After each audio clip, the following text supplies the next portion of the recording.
Hello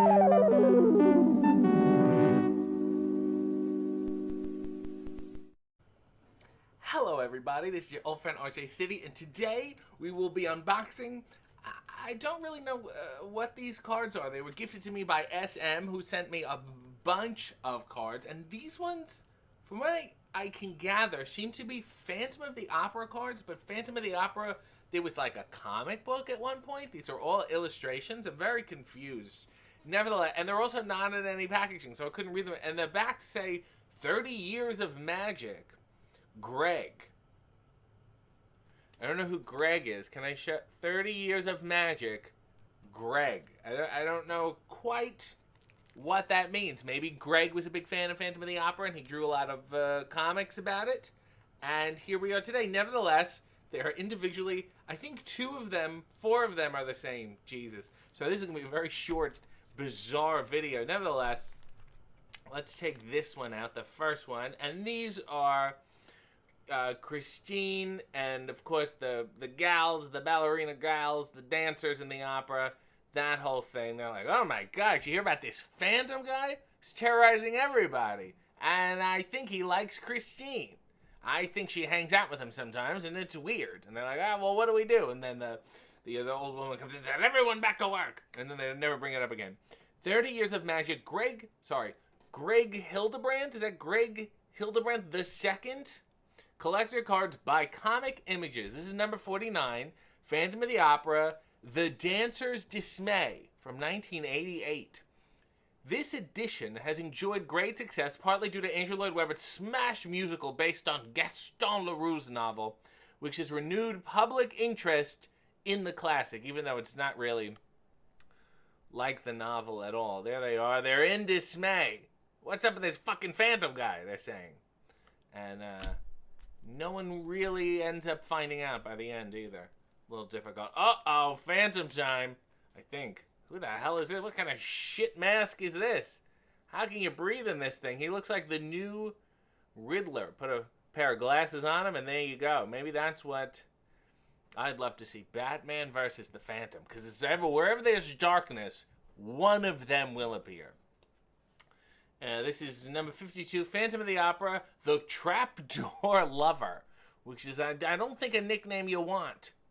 You don't want to popularize that. That's what they call me. I don't think you want to attach your name.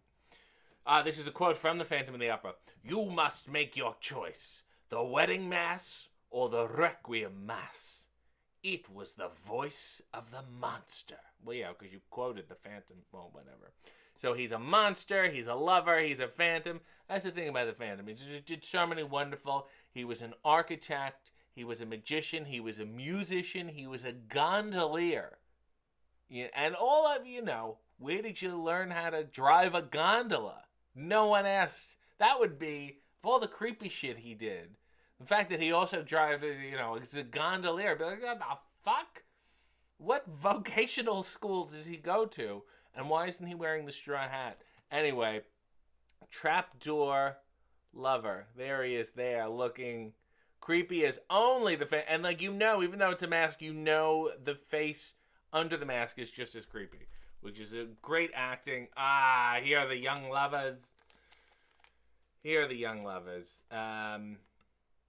I believe that's Raoul and Christine. Number 53. Phantom of the Opera, the new prima donna. Sarah Brightman, star of Andrew Lloyd Webber's musical The Phantom, wrote the forewords to this edition. And is this based on her? Is that a Sarah Brightman there? And she, I believe at one point, was married to Andrew Lloyd Webber. They had a thing going on. What a trapdoor lover Andrew Lloyd Webber is. But there's, I believe, Raoul, or maybe somebody else, who knows. But she got some smelling salts or something. She has fainted either from stage fright or phantom fright, which is really, really a legitimate fear. And this is the last card here. This is just old people in a lobby. In the Opera House lobby. Old people. Maybe that's the Opera House owner. I'm not... Is this one in focus? I'm not quite sure here. Nevertheless, you're not missing anything. Phantom of the Opera, number 51. Grand Foyer, Paris Opera House. This is a quote from Greg Hildebrandt, the magic man himself, for over 30 years. I found it an exciting challenge to reproduce the foyer at the Paris Opera House in painstaking accuracy, which just means he put tracing paper over it and traced it with a pencil. Let's be honest. But beautiful Paris Opera House. Gee, that would be a good place to haunt. It's what happens when you build things that are too big and you put a secret gondola underneath it. Jesus. Anyway, those were the Phantom of the Opera 30 Years of Magic, Greg. If my name was Greg, I would say just put 30 Years of Magic. The term Greg, I think, really kind of undoes 30 Years of Magic. So my understanding is Greg was an illustrator of the Phantom of the Opera comic book or something, or graphic novel. Nevertheless, that's fun. Greg Hildebrandt II is a real trapdoor lover, if you ask me.